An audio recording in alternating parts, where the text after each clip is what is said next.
अस्सलाम वालेकुम स्टूडेंट्स। उम्मीद करता हूँ कि आप सब लोग खैरियत से होंगे। तो आज का जो मेरा है 5th लेक्चर है most important MCQs for MDCAT के हवाले से। तो आज का जो लेक्चर है वो हम स्टार्ट करते हैं। बिस्मिल्लाहिर्रहमानिर्रहीम। सबसे पहला एमसीक्यूज क्या है? Synonyms of doubt. ठीक है, डाउट का सिनोनिम क्या है? सस्पिशियस। देखिए, मैं आपको पहले एक बात बता दूं कि जो ये मैं आपको एमसीक्यूज दे रहा हूँ ये इम्पोर्टेंट भी है एमसीक्यूज इसके एमडी कैट के हवाले से, और ये नम्स की तैयारी में भी आते हैं। तो आपसे रिक्वेस्ट है कि आप इस वीडियोस लेक्चर्स को अपने दोस्तों से भी शेयर कीजिए करें जो एमडी कैट की तैयारी कर रहे हैं, और इस चैनल को सब्सक्राइब भी करें ताकि आपके जो आने वाली नेक्स्ट वीडियोस हैं, जो लेक्चर्स हैं एमडी कैट के लिए और नम्स के लिए, उनके लिए भी आप अपडेट रहें। ठीक है, तो नेक्स्ट है जो एमसीक्यूज वो क्या है? Antonym of larger. हाँ जी, लार्जर जो का मतलब क्या होता है? बड़ा। तो उसका हो क्या होगा? एंटोनियम क्या होगा? Tiny, small. ठीक है, उसके बाद आ जाता है बायोलॉजी नॉलेज बेस्ड ऑन। हाँ जी, जो बायोलॉजी का नॉलेज है वो किस पे बेस करता है? लाइफ और लिविंग ऑर्गेनिज्म पर। ये 9th में हमने पढ़ा था कि बायो मीन्स क्या होता है? लाइफ। तो बायोलॉजी का जो सारा जो होता है ना वो नॉलेज, वो सारा लाइफ पे बेस करता है और लिविंग ऑर्गेनिजम्स पे। ठीक है, तो उसके बाद आ जाता है in physics when we study the relation between. हम जो है फिजिक्स में रिलेशन किसके दरमियान पढ़ते हैं? ठीक है, वो स्टडी द रिलेशन बिटवीन किसके? तो वो क्या है? मैटर एंड एनर्जी के दरमियान। ये आसान सा एमसीक्यू और बुक की लाइन उसने उठाई है। ये सेम टू सेम बुक की लाइन है। चैप्टर है सेकंड ईयर का, डान ऑफ मॉडर्न फिजिक्स। ये उसमें से एमसीक्यूज आया है और ये बुक की लाइन है। देख लें फिर आप। मॉडर्न ये जो है बुक की लाइंस हैं वो एमडी कैट के एमसीक्यूज के लिए बहुत ही इंपॉर्टेंट है। तो इसलिए मैं बुक की लाइंस के बारे में अलहदा से आप लोगों के लिए लेक्चर्स बना रहा हूँ, तो उसको भी आप देखा करें और उसको भी समझें। ठीक है, उसके बाद आ जाता है elements having different forms more than one card. क्या है? एलोट्रॉप्स। ठीक है, जो एलिमेंट्स हैं वो क्या कहलाते हैं? एलोट्रॉप्स। और जो कंपाउंड्स हैं वो क्या कहलाते हैं? पॉलीमॉर्फिज्म। जो कंपाउंड्स की डिफरेंट फॉर्म्स होती हैं उनको हम पॉलीमॉर्फिज्म कहते हैं, और जो एलिमेंट्स की होती हैं उसको हम क्या कहते हैं? एलोट्रॉपी। ठीक है, एलोट्रॉपी। उसके बाद आ जाता है फोर्स का यूनिट क्या है? ये पहले भी हमने पढ़ा है, न्यूटन पर मीटर। उसके बाद आता है यूनिट ऑफ डाइपोल मोमेंट। अच्छा जी, डाइपोल मोमेंट का यूनिट क्या होता है? तो इसका यूनिट उन्होंने बताया है एम्पेयर सेकंड मीटर। मीन के एम्पेयर सेकंड मीटर।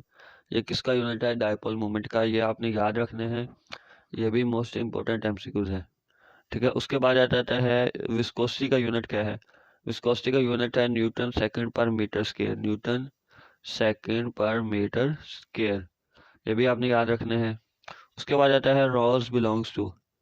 जो रोज है वो किसको बिलोंग करता है? मैग्नो लियोफेटा। ठीक है, मैग्नो लियोफेटा। ये किंगडम प्लांट्स में से आया है, जो फर्स्ट ईयर में है प्लांट्स के बारे में उसमें से आया है। तो ये टॉपिक मेरे ख्याल से नहीं शामिल, तो आप इसको छोड़ भी सकते हैं। उसके बाद आ जाता है, किधर गया? हाँ जी, ये वाला 22। हाँ जी, एम्पिरिकल फार्मूला ऑफ वाटर। ये तो आसान सा एमसीक्यूज है, H2O। ठीक है, उसके बाद आता है in gases when temperature increases then viscosity of gases. हाँ जी, ये एमसीक्यूज आपके समझने वाला है कि जब टेम्परेचर इंक्रीज होगा तो उसकी विस्कोसिटी गैसेस की कैसे इंक्रीज करेगी। तो इसका मतलब है कि जब टेम्परेचर इंक्रीज करेगा तो जाहिर सी बात है कि जो प्रेशर है वो भी इंक्रीज करेगा। जब प्रेशर इंक्रीज करेगा तो वॉल्यूम जो है वो डिक्रीज करेगा। जब वॉल्यूम डिक्रीज करेगा तो आपको पता है कि जो वॉल्यूम है उसका विस्कोसिटी के साथ इनवर्स रिलेशन है। जब इनवर्स रिलेशन है तो जब विस्कोसिटी इंक्रीज करेगी तो वॉल्यूम डिक्रीज होगा, और वॉल्यूम इंक्रीज करेगा तो क्या? विस्कोसिटी क्या होगी? डिक्रीज करेगी। अब यहाँ पे वॉल्यूम डिक्रीज हो रहा है तो विस्कोसिटी खुद ब खुद क्या होगी? इंक्रीज होगी। तो आपने ये याद रखना है इसका रिलेशन भी। और ये जब टेम्परेचर हम इंक्रीज करेंगे तो विस्कोसिटी गैसेस की क्या होगी? इंक्रीज होगी। उसके बाद आ जाता है प्रोडक्टिव थ्योरी इज अ। जो प्रोडक्टिव थ्योरी है वो क्या है? प्रोडक्टिव थ्योरी क्या है? Theory testing scientific law. ये मेरे ख्याल से आपके सिलेबस में नहीं है तो आप छोड़ भी सकते हैं। उसके बाद आ जाता है haemoglobin carry oxygen because of.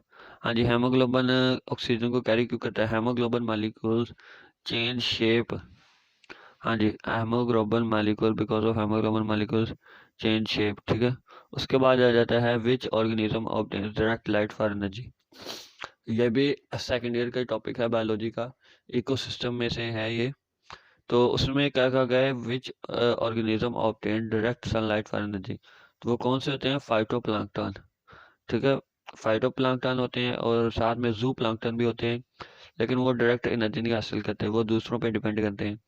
उसके बाद आ जाता है सिनोनिम ऑफ अडॉप्टेड। अडॉप्टेड का मतलब है कि किसी चीज़ को अप्रूव कर लेना, उसको मान लेना या उसके मुताबिक खुद को ढाल लेना। ठीक है, तो इसका अप्रूव्ड का मतलब भी यही होता है कि खुद ब खुद मान जाना या उसके मुताबिक ढल जाना, इस तरह का।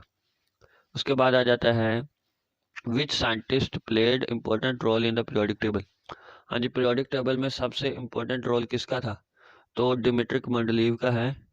ये किताब में लिखा भी गया है, जो डिमिट्रिक मेंडलीव है उसी ने ही मॉडर्न जो पीरियोडिक टेबल था वो पहले बनाया था, और उसके बाद जो इसने बताया था एटॉमिक मास पर, लेकिन बाद में है एटॉमिक नंबर जब दरियाफ्त हुआ तो फिर इसका जो टेबल था फिर उसको जब चेंज करके किस में कर दिया गया, एटॉमिक नंबर की बुनियाद पर। उसके बाद आ जाता है uric acid is the main excretory product in. हाँ, यूरिक एसिड किन में एक्सक्रीटरी प्रोडक्ट होता है, तो वो किस में होता है, इंसेक्ट्स में। और दूसरा आप लोगों के लिए एक और क्वेश्चन भी है कि जो इनके फार्मूलेज लिखे हुए हैं, अमोनिया और यूरिया और यूरिक एसिड, ठीक है, इनके जो फार्मूले बुक पे बताए गए हैं और बनाए गए हैं, ये भी आपने याद रखने हैं। ये इनके स्ट्रक्चर्स के हवाले से भी एक एमसीक्यू आ सकता है। उसके बाद आ जाता है व्हाट इज थर्मो रेगुलेशन। हाँ जी, थर्मो रेगुलेशन क्या होता है, process to maintain temperature of body. हम बॉडी का टेम्परेचर मेंटेन रखते हैं तो उसको क्या कहते हैं, थर्मो रेगुलेशन। उसके बाद आ जाता है elements at same position in periodic table are isotopes. ये भी आसान सा एमसीक्यू है। उसके बाद है body rotating with constant angular acceleration, it's centripetal force will be. हाँ जी, जब बॉडी कांस्टेंट एंगुलर एक्सेलरेशन के साथ मूव कर रही होगी, रोटेट कर रही होगी, तो जो उसकी सेंट्रीपिटल एक्सेलरेशन कहते हैं, सेंट्रीपिटल फोर्स सॉरी कहते हैं, जो इनवर्ड हो। ठीक है, अब बॉडी की अगर कोई जो है डायरेक्शन चेंज ही नहीं हो रही तो फिर उसका कुछ भी नहीं चेंज होगा। वैसे भी फोर्स किस पे डिपेंड कर रही है, सेंट्रीपिटल एम वी स्क्वायर बटा आर। अगर उसकी एंगुलर एक्सेलरेशन सेम है तो मेन उसकी वेलोसिटी भी सेम है, तो अगर उसकी वेलोसिटी सेम है तो ऑटोमेटिकली फोर्स भी क्या होगी, कांस्टेंट होगी। आसान से है। उसके बाद क्या है, synonym of adverse is. Adverse का सिनोनिम क्या है जी, अनफॉर्चुनेट। एडवर्स का मतलब होता है कि बदबख्ती से या जो अच्छा ना हो। ठीक है, जो अच्छा ना लगे उसको हम क्या कहते हैं, एडवर्स। उसके बाद आ जाता है, उसके बाद है सिनोनिम ऑफ बेग्युअलिस। बेग्युअल का मतलब क्या होता है, चार्म। चार्म यानी क्या होता है, किसी भी चीज़ की जो उसकी दिलकशी होती है या उसका जो है वो उसकी जो उसके बारे में जो उसकी जो ब्यूटी है उसको हम बेग्युअल को चार्म भी कहते हैं। उसके बाद सॉलिड NaCl।